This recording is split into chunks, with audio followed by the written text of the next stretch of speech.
Welcome to Big TV. IT రంగంలో తెలంగాణ ప్రపంచ దృష్టిని ఆకర్షిస్తుంది. గ్లోబల్ సమ్మిట్ ద్వారా ప్రపంచంలోని పలు దేశాల నుంచి ప్రతినిధులను ఆహ్వానించింది. గ్లోబల్ సమ్మిట్ ద్వారా ప్రపంచానికి తెలంగాణ కొత్త పరిచయాన్ని నేర్పిందని చెప్పవచ్చు. ప్రస్తుతం మనతో Jayesh Ranjan, special chief secretary IT and industries ఉన్నారు. నమస్తే సార్.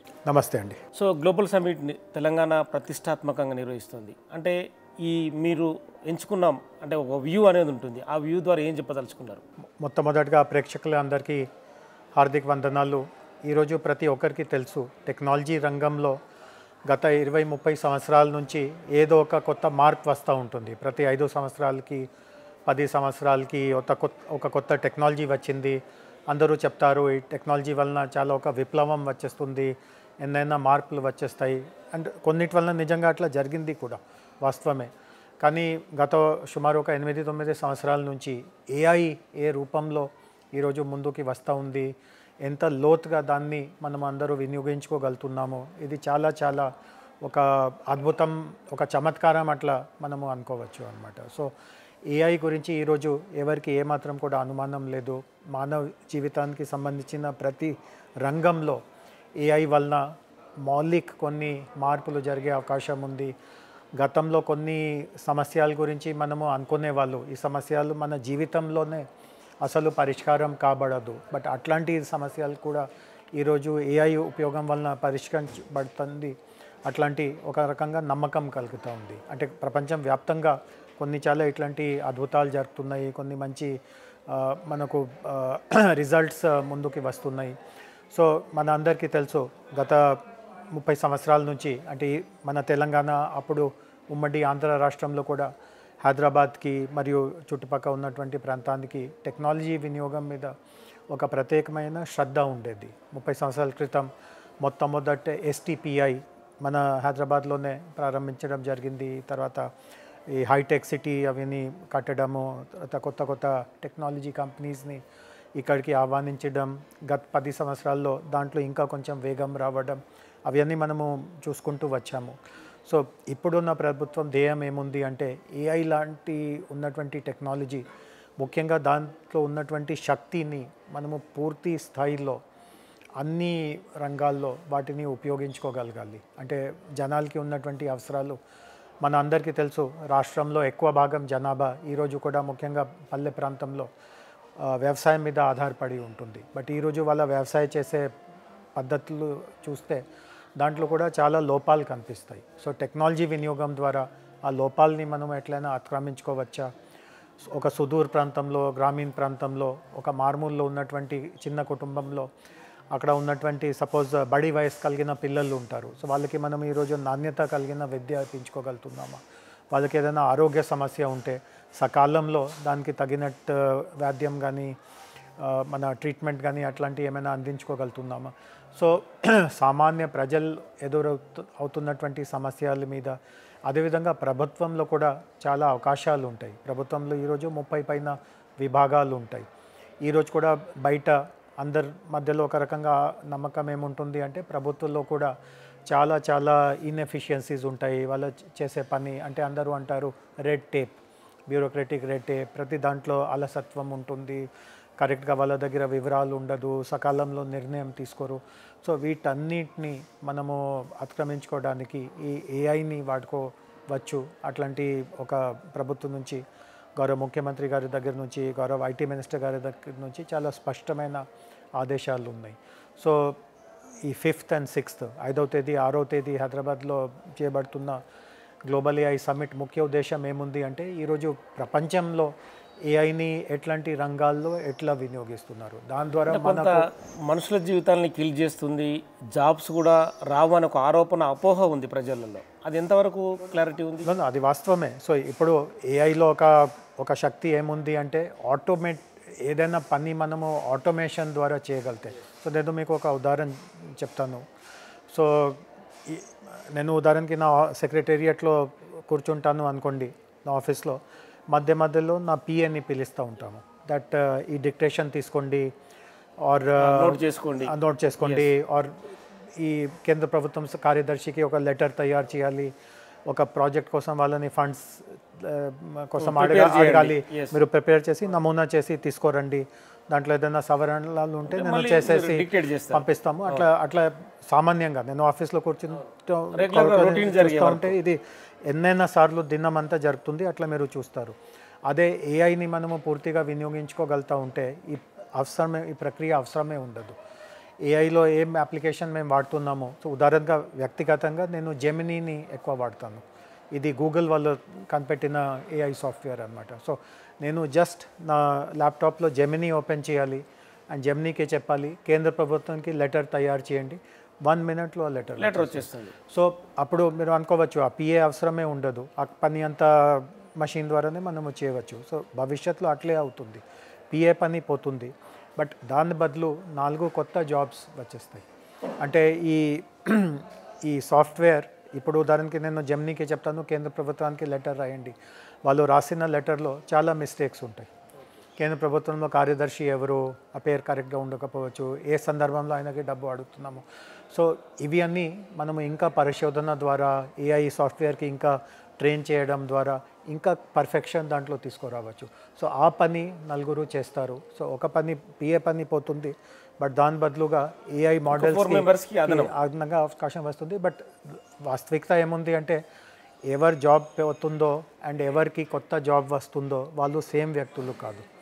పిఏకి జాబ్ పోతుంది, బట్ కొత్తగా 4 ఎవరో ఈ జాబ్స్ పొందగలుగుతారో వాళ్ళలో ఏఐ పట్ల మంచి అవగాహన ఉండాలి, నైపుణ్యత ఉండాలి, బాగా వాళ్ళకి ప్రాక్టీస్, ఏఐ సాఫ్ట్వేర్ ఎట్లా డెవలప్ చేయాలి ఆ ప్రాక్టీస్ చేయాలి. సో ప్రభుత్వ బాధ్యత ఏముందో అంటే ఎవరిది ఉద్యోగం పోతూ ఉందో వాళ్ళని ఆ స్థాయికి వాళ్ళల్లో నైపుణ్యత పెంపొందించడం, అంటే ఇంగ్లీష్లో దాన్ని అప్ స్కిల్లింగ్ అంటారు.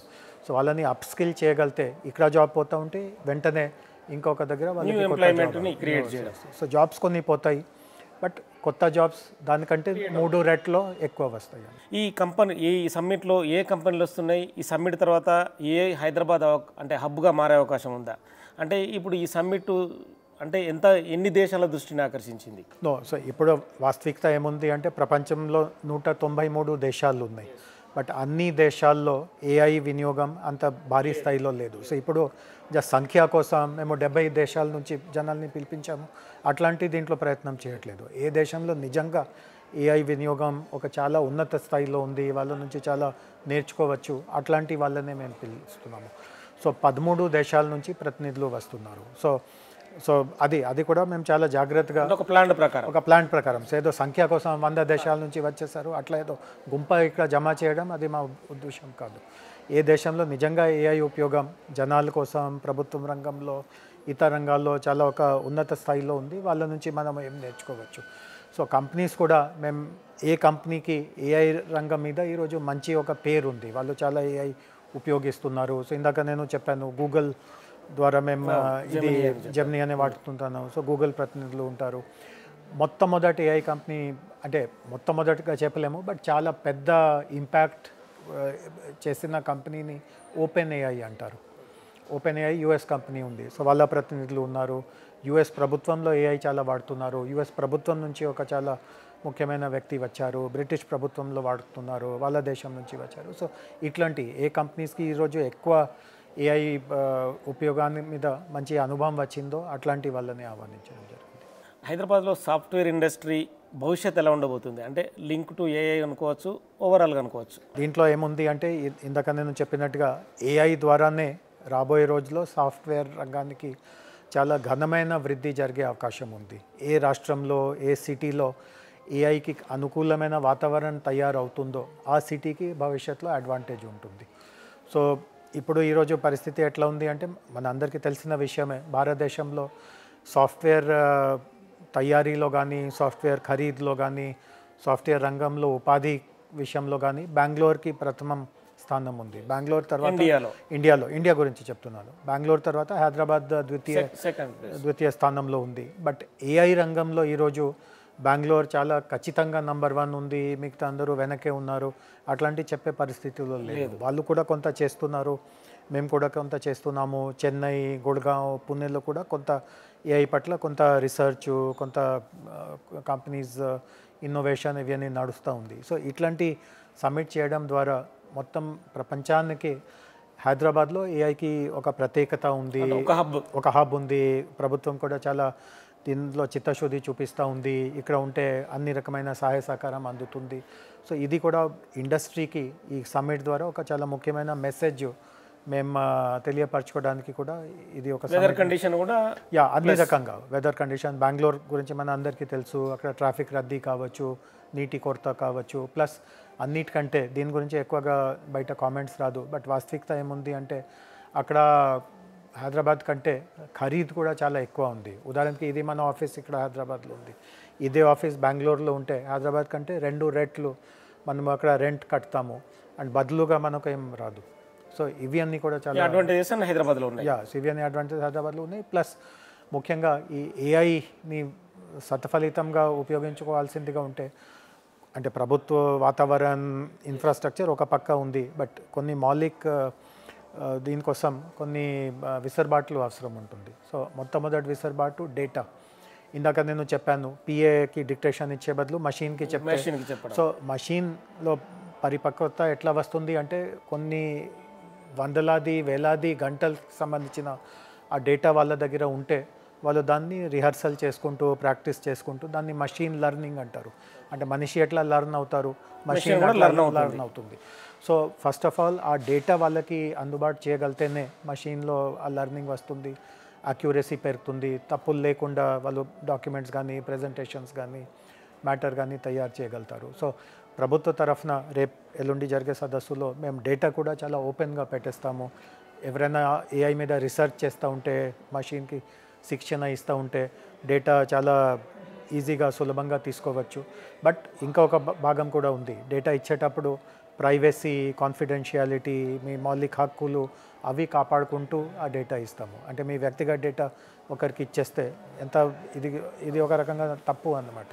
సో అట్లాంటి పరిస్థితి లేకుండా సో డేటా ఇవ్వడం. రెండో ఏముంది అంటే చాలా పెద్ద స్థాయిలో డేటా ఉపయోగించుకోవడానికి సాధారణ కంప్యూటర్స్ పనికి రాదు. నా దగ్గర ల్యాప్టాప్ ఉంది, లేకపోతే 2 సిస్టమ్స్ ఉన్నాయి. ఆ డేటా మీద ఆ కంప్యూటేషన్ చేయలేము. ఆ కంప్యూటేషన్ చేయడానికి గిగాబైట్స్ ఆఫ్ మనకు మెమరీ అవసరం ఉంటుంది, స్పేస్ అవసరం ఉంటుంది. సో రాష్ట్ర ప్రభుత్వం అట్లాంటి ఇన్ఫ్రాస్ట్రక్చర్ కూడా ఇక్కడ జనాలకి అందుబాటులో చేయడానికి అది కూడా రేపు మేము ఒక ప్రకటన చేయబోతున్నాము. ఇప్పుడు Hyderabad software, hardware, next AI, Hyderabad special attraction ఏమనుకోవచ్చు మనం?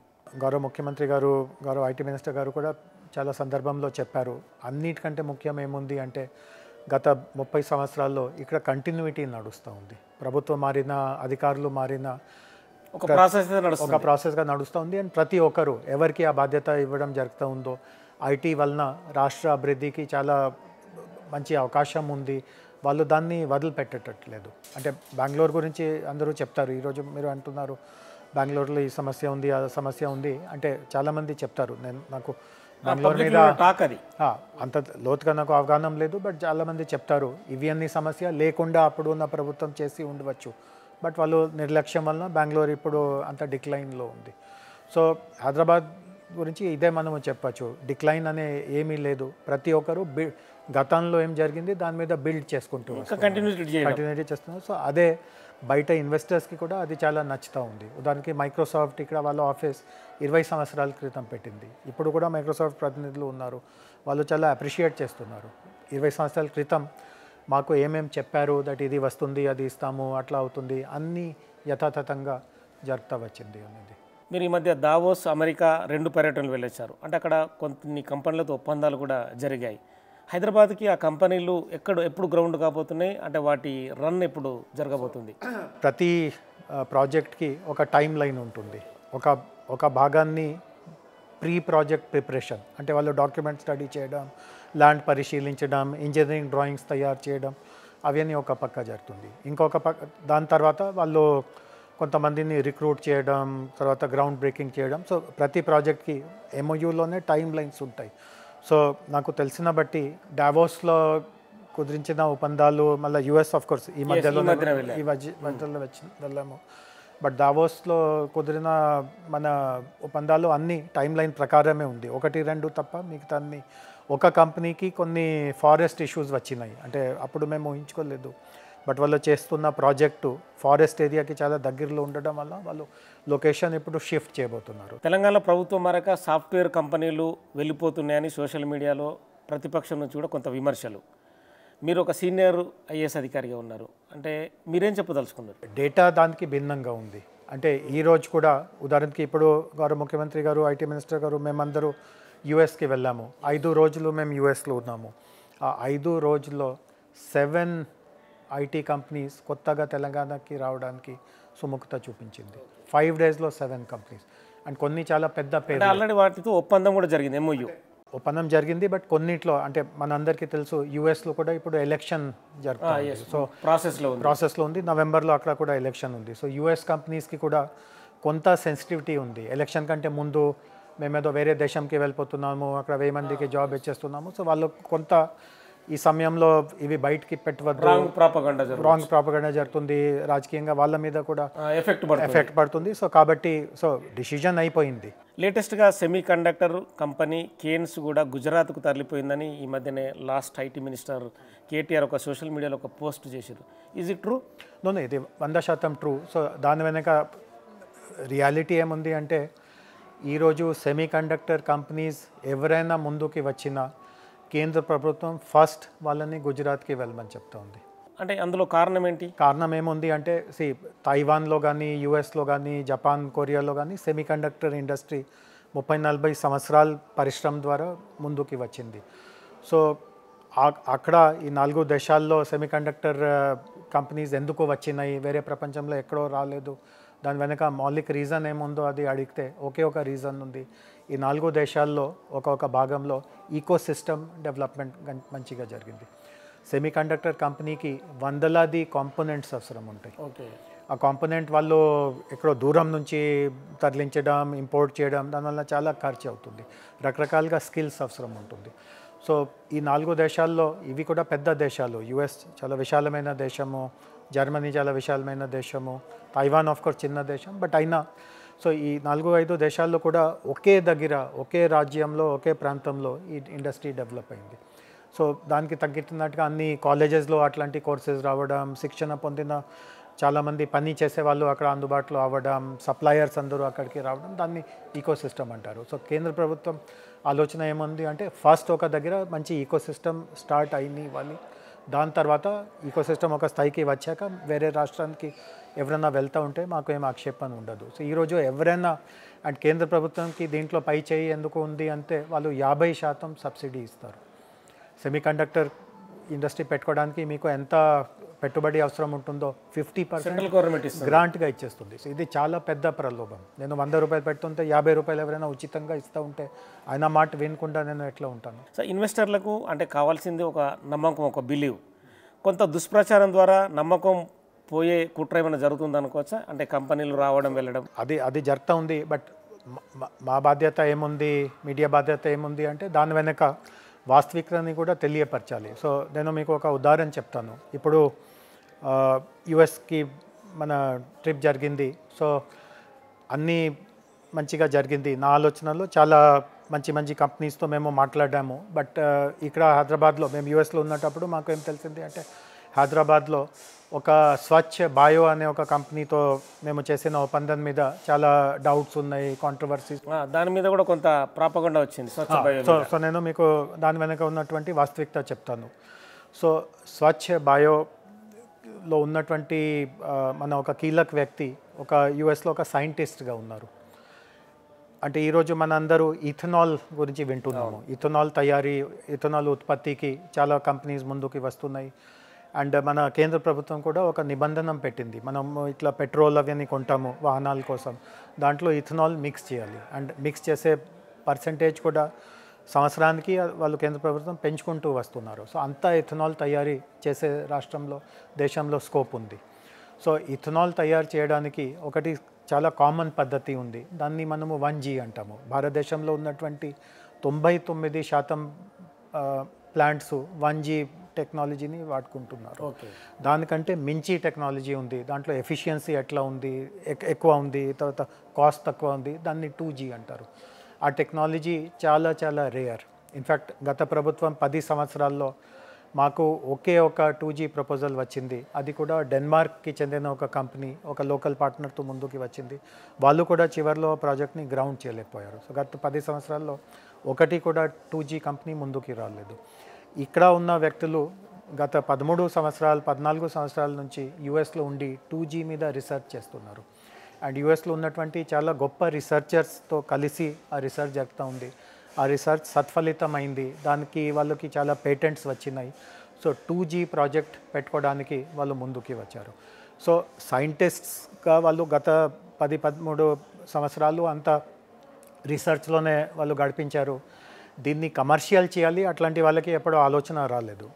ఇప్పుడు టెక్నాలజీ నిజమైంది. అప్పుడు వాళ్ళకి సరే దీన్ని కమర్షియలైజ్ చేయాలి. సో ఆ సైంటిస్ట్లో ఉన్న ఒకరు కొంతమంది యూఎస్లో ఉన్నటువంటి మన ఇన్వెస్టర్స్తో కలిపి ఒక కంపెనీ తయారు చేశారు. ఆ కంపెనీ నెల క్రితమే మొదలయ్యి ఉండవచ్చు. బట్ నేను ముఖ్యంగా అందరికీ ఏమంటున్నాను అంటే ఆ కంపెనీ వెనక ఉన్నటువంటి ప్రమోటర్స్ వాళ్ళు నెల క్రితం పుట్టిన వాళ్ళు కాదు కదా, వాళ్ళు పసిపిల్లలు కాదు కదా, వాళ్ళు కూడా నెల క్రితమే పెట్టారు. ఉదాహరణకి ఇప్పుడు అనుకోండి రిలయన్స్ ఉంది, ముఖేష్ అంబానీ ఉన్నారు. ఆయనకి అనుకోండి అనిపించింది ఇండియన్లో ఎయిర్లైన్స్ అంతా సరిగా లేవు, నేను రిలయన్స్ ఎయిర్లైన్స్ స్టార్ట్ చేయాలి. ఆయన ఈరోజు ఒక కొత్త కంపెనీ పెట్టారు, రిలయన్స్ ఎయిర్లైన్స్. 2 విమానాలు కొన్నారు. రేపు ఆ విమానంలో ఎక్కడ మనము ఆపేస్తామా? ఈ 2 రోజు క్రితమే పుట్టిన కంపెనీ. ముఖేష్ అంబానీ 2 రోజు క్రితం పుట్టలేదు కదా, ఆయన ఎన్నో సంవత్సరాల నుంచి. సో ఇక్కడ కూడా అదే ఉంది. సో ఇక్కడ మేము ఏం చూస్తాము అంటే ఆ ప్రమోటర్స్, కంపెనీ ఎప్పుడైనా ఫార్మ్ అయినా కంపెనీ వెనక ప్రమోటర్స్ ఉంటారు కదా, ఆ ప్రమోటర్స్ బ్యాక్గ్రౌండ్ ఏముంది. వాళ్ళు మన తెలంగాణలో కంపెనీ పెట్టుకోవడానికి వాళ్ళ ప్రాజెక్ట్ రిపోర్ట్ చూసాము, దానికి 1000 కోట్లు అవసరం ఉంటుంది. ఆ ప్రమోటర్స్ దగ్గర 1000 కోట్లు పెట్టుకోవడానికి స్తోమత ఉందా లేదా? 1000 crores. సో మా అంచనాలో ఏం తెలిసింది అంటే ఒకటే కాదు, వాళ్ళు 10 ఇట్లాంటి కంపెనీస్ పెట్టుకోవడానికి వాళ్ళ దగ్గర ఆర్థికంగా బ్యాలెన్స్ షీట్స్ ఉంది. సో ఎందుకు ఈ ప్రాజెక్ట్ని మనం నిరాకరించాలి? అంత గొప్ప టెక్నాలజీ వస్తుంది. అండ్ ఈరోజు కూడా భారతదేశంలో మొత్తం దేశంలో మన రాష్ట్రంలో ఒకటి కూడా లేదు, దేశంలోనే 1 కానీ 2 కానీ 2G టెక్నాలజీస్తో కూడిన. సో ఇది చాలా అంటే నేను వాళ్ళని గార్లాండ్ పెట్టి స్వాగతిస్తాము. అంటే విమర్శలు కాదు, వాళ్ళని చాలా వాళ్ళ ఆదరణతో మనము ఎంకరేజ్ చేయాలి. దట్ సరే 2G టెక్నాలజీ మీరు యూఎస్లో చేశారు, ఇండియాలో ఎవరో చేయలేకపోయారు. బట్ యూఎస్లో చేసిన దాన్ని కమర్షియలైజ్ చేయడానికి మీరు మీ సొంత దేశంలో, మీ మాతృ దేశంలో, వాళ్ళు యూఎస్ సిటిజన్స్ అయిపోయారు, ఇండియన్ సిటిజన్స్ కాదు అయినా హైదరాబాద్తో తెలంగాణతో వాళ్ళకి అనుబంధం ఉంది, అందరి దగ్గర పెట్టుబడి పెట్టుకోవడానికి సొమ్మత ఉంది. సో అట్లా మేము అనాలిసిస్ చేస్తాము. సో 1 నెల క్రితమే కంపెనీ పుట్టింది కాబట్టి వాళ్ళని ముట్టుకోవద్దు అట్లాంటి ఇది కాదు. అట్లాంటి డిఫరెంట్ ఆరోపణ ఒకటి సీఎం బ్రదర్ అది మేము చూడము, మేము ఒకటే చూస్తాము. అంటే ఆరోపణ ఎక్కువ స్పెక్యులేట్ అయింది. నో సో దాంట్లో ఒక తప్పుడు ప్రచారం ఏం జరుగుతూ ఉంది అంటే సీఎంకి వాళ్ళ బ్రదర్ని బిజినెస్ను ఇన్వాల్వ్ చేయడానికి, జగదీష్ రెడ్డి వాళ్ళ బ్రదర్ని ఇట్లాంటి బిజినెస్లో ఇన్వాల్వ్ చేయడానికి రూల్స్ ఒప్పుకోవు. అంటే రూల్స్ ప్రకారం ఆయన ఒక చీఫ్ మినిస్టర్గా, క్యాబినెట్ మినిస్టర్ హోదాగా చేరిన తర్వాత వాళ్ళ ఫ్యామిలీ మెంబర్స్తో బిజినెస్ చేయడానికి ఆయనకి అధికారం లేదు. బట్ ఇందులో ఏమాత్రం కూడా వాస్తవికత లేదు. ఆయనకి ఒకే ఒక అధికారం లేదు, అది ఏముంది అంటే వాళ్ళకి ఏదైనా స్పెషల్ ఫేవర్స్ చేయడం. సపోజ్ అక్కడ ల్యాండ్ వాళ్ళు ఏ ప్రాంతంలో ప్రాజెక్ట్ పెట్టుకుంటున్నారు, సపోజ్ అక్కడ ల్యాండ్ ఖరీదు 10 లక్షలు ఉంది, నేను వాళ్ళకి ₹1,00,000 ఇచ్చేసాము, అప్పుడు ఇట్లాంటి ఆరోపణలు నేనే అగ్రీ అవుతాను, దట్ మేము తప్పు చేస్తున్నాము. మిగతా కంపెనీస్కి అనుకోండి మేము 20% సబ్సిడీ ఇస్తున్నాము, వాళ్ళకి 50% ఇచ్చేసాము, అప్పుడు మేము తప్పు చేస్తున్నాము. బట్ అట్లాంటి ఏమైనా జరుగుతూ ఉందా? వాళ్ళకి ల్యాండ్ ఏమైనా తక్కువ రాయితీకి ఇస్తున్నామా, వాళ్ళకి సబ్సిడీ ఏమైనా ఎక్కువ ఇస్తున్నామా? ఏం జరగదు, ఏం లేదు.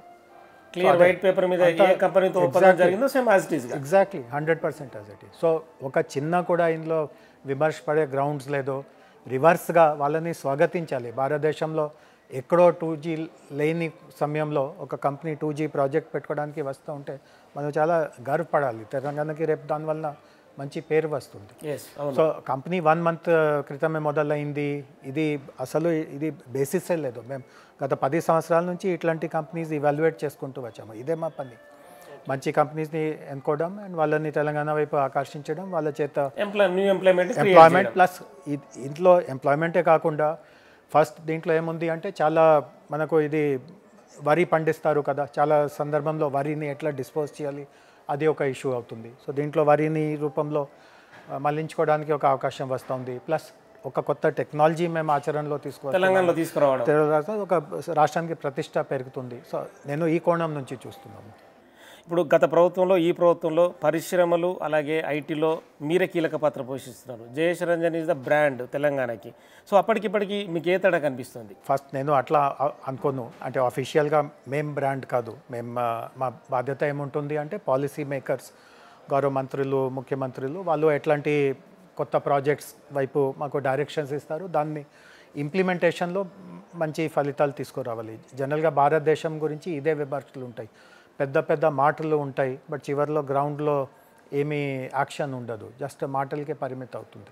సో వ్యక్తిగతంగా నా బాధ్యత, ఎక్స్పీరియన్స్ కూడా చాలా ఇంపార్టెంట్. సో అదే, సో నా బాధ్యత నేనేం చూస్తున్నాను అంటే మాటకి చేతకి ఏమాత్రం కూడా తేడా ఉండకూడదు. మేము ఇన్వెస్టర్స్కి హామీ ఇస్తున్నాము, వెంటనే మీకు పర్మిషన్స్ ఇచ్చేస్తాము, ల్యాండ్ మీకు అందుబాటు అయిపోతుంది, ఇది చేసేస్తాము, మీకు కావాల్సిన 100 మందికి మేమే శిక్షణ ఇచ్చేస్తాము, ఏదైనా వాగ్దానాలు చేస్తున్నాము, రేపు వాటిని నిజం చేయడం అదే మా బాధ్యత ఉంటుంది. సో గత 10 సంవత్సరాలుగా నాకు వ్యక్తిగతంగా అంటే పార్టీ ఏదైనా ఉన్నా ఈ క్రమంలో నేను చాలా మటుకు సక్సెస్ అయ్యాను. అదే నాకు ఒక నా పట్ల ఒక రకంగా సాటిస్ఫాక్షన్ కలుగుతూ ఉంది. దట్ తెలంగాణకి ఇట్లాంటి ఒక పేరు వచ్చింది, దట్ ఎట్లా ఏది మేము ప్రామిస్ చేస్తున్నామో గ్రౌండ్లో అదే జరుగుతుంది. ఇతర రాష్ట్రాల్లో పెద్ద చెప్తారు, గ్రౌండ్లో ఏమీ ఉండదు.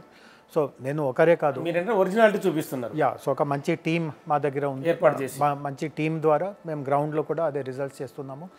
ఇప్పుడున్న ప్రభుత్వం కూడా కొత్త చాలా, ఉదాహరణకి మన అందరికీ తెలుసు, చీఫ్ మినిస్టర్ గారు స్కిల్ యూనివర్సిటీ బాధ్యత నాకు అప్పగించారు. నేను ఎంతవరకు వీలైందో అంతవరకు ఆ స్కిల్ యూనివర్సిటీని బిల్ తయారు చేయించి అసెంబ్లీలో పాస్ చేయించడం, క్యాబినెట్లో పాస్ చేయించడం, బోర్డు నియమించడం, వైస్ ఛాన్సలర్ నియమించడం, రేపు దసరా తర్వాత మొదటి కోర్సెస్ ప్రారంభించడం, అవన్నీ. సో వారి ఆలోచన ఏముందో వాటిని నిజం చేయడంలో నా వంతు ఏదైనా చేయడానికి అవకాశం అవుతూ ఉంటే అది మేము చేస్తున్నాము. సీఎం గారి కళలో ఇంకా 4 మీ సలహాలు కూడా చాలా ఇంపార్టెంట్ కదా.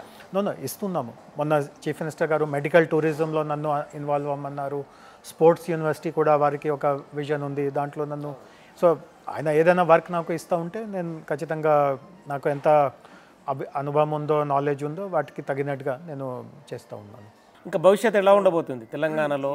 ఐటీ కానీ, ఏఐ కానీ, ఇంకా అదర్ ఇష్యూస్ మెయిన్ ఏముంది అంటే నేను ఇందాక కూడా చెప్పాను, కంటిన్యూటీలో ఏమాత్రం కూడా బ్రేక్ కనిపించట్లేదు. ఇప్పుడు నేను 8 మాసాల క్రితం జరిగిన ఒక విషయాలు అందరికీ చెప్పగలుగుతున్నాను. 8 మాసాల క్రితం ముఖ్యమంత్రి గారు సీఎంగా ఉన్న తర్వాత మమ్మల్ని పిలిచారు ఇండస్ట్రీస్ డిపార్ట్మెంట్ గురించి కొన్ని సూచనలు సలహాలు మీద మాట్లాడడానికి. సో ఆయన చివరిలో మాకు ఒకటే చెప్పారు, దట్ గత 10 సంవత్సరాలు మీరు ఒక రకంగా వర్క్ చేశారు, దానివల్ల మంచి పేరు వచ్చింది, మీకు పేరు వచ్చింది, రాష్ట్రానికి కూడా కొంత ప్రయోజనం కలిగింది. ఇప్పుడు మనకు వచ్చిన అవకాశాల్లో దాన్ని మనము ఇంకా ఎక్కువ చేయాలి. అంటే ఇంగ్లీష్ పదం ఉంటుంది, అవుట్ పర్ఫార్మ్. వాళ్ళు ఒక పర్ఫార్మ్ చేశారు, దాన్ని కూడా మించి మనము పర్ఫార్మెన్స్ చూపించాలి. సో దానివల్ల మాకు కూడా చాలా హౌసలా వచ్చింది, దట్ ముఖ్యమంత్రి గారు స్వయంగా ఎంత చేశారో అంతకంటే కూడా మించి మనము చేయాలి, అట్లాంటి ఒక ధ్యేయం పెడుతున్నారు, మమ్మల్ని సపోర్ట్ చేస్తున్నారు. సో చాలా ఇది మెచ్యూర్ ఉన్నటువంటి విషయం. అదే అంటే వేరే రాష్ట్రం పేరు నేను చెప్పాము, బట్ ఇంకొక రాష్ట్రంలో మనము చూస్తూ ఉంటాము ప్రతి 5 సంవత్సరాల్లో అప్పటి వరకు ఏం జరిగిందో ఫస్ట్ వాళ్ళ పని ఏముంటుంది, వాటన్నిటిని రివర్స్ చేయడం.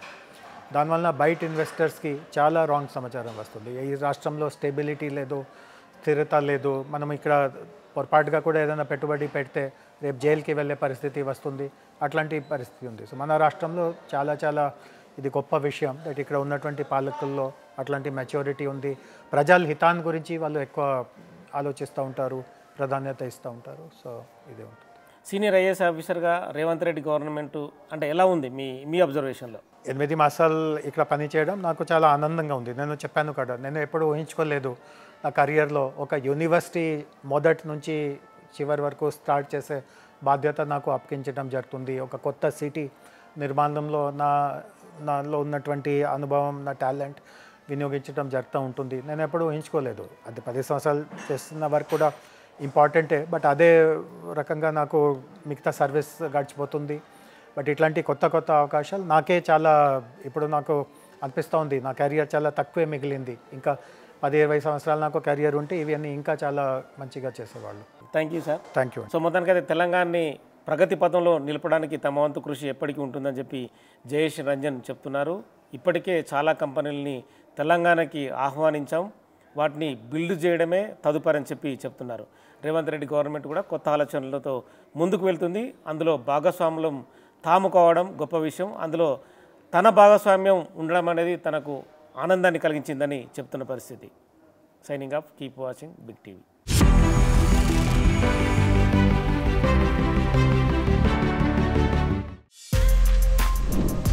For more videos like this, subscribe Big TV channel.